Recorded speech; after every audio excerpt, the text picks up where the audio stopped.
Hello, in this video I'm going to show you how to change language only in the FreeForm app on iPhone.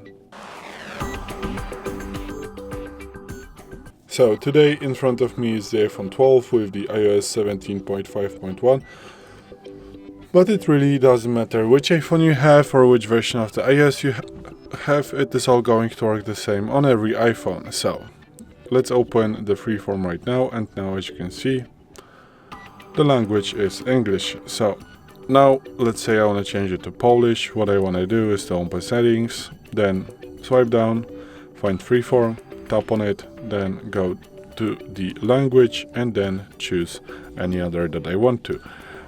In the top section you are going to find languages that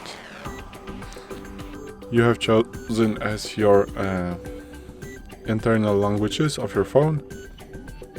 But also you can select any other language that you would like to. As I said, I would like to change it to Polish.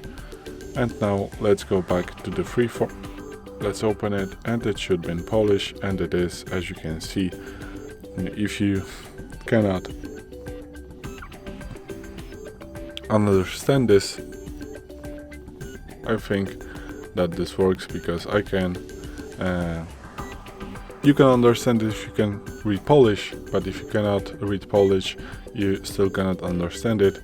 So it means that this function works. So this is it. This is how you can change language only in FreeForms on the iPhone, because as you can see, the rest of the phone is still in English. So this is it. Thanks for watching. I hope this video helped you. If it did, please leave a like and consider to subscribe to our channel. Bye!